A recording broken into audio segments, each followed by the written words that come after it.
सारी बात बताओ। इसने कहा मैं भागता हूँ तो मेरा बैग बाहर सटो, मैंने कहा मैं नहीं सटता।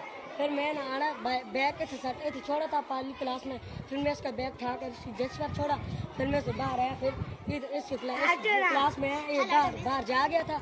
फिर मैंने देखा इसका बैग डेस्क पर नहीं था, फिर मैं देखा तो देखा ये कह रहे कि तुमने फेंका है बाहर इसका में बैग। देखा तो बैग बाहर पे था। मैंने कहा किसने सटाया पता नहीं, फिर आपको पता ही मुझको। फिर इस बार निकल गया, इसने कहा हमें पैसे आना देगा। ये भाग के जा रहा था ना इसने हम पैसे आना करो ना, सुबह नहीं आने इसने।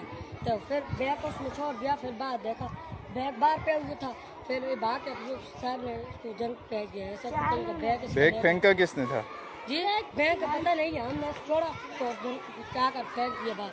तुम इसका बैग क्यों उठाए? मैंने नहीं उठाया सर, मैंने चाह को तो पर क्लास में छोड़ा था, मैंने उस डेस्क में इसके डेस्क में छोड़ दिया जिसमें जा सी वो तो छोड़ दिया। फिर मैं बाहर आया, फिर उसका युवा भाई जैसे जड़ा नशा गया उसमें बैग दोनों भाई को चाहिए वो पर दराजे उचारे बाहर सटन बैग उसने फिर आके तो छुपा दिया और उसने मारी चाल बैग को बाहर लगा।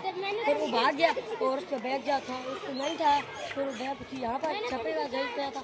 फिर इसने कार में भेजा, फिर बच्चों ने दूसरा कौन भागा है? दूसरा नुमान तीसरी क्लास का। अच्छा, मतलब तुम्हारी कोई गलती नहीं है? नहीं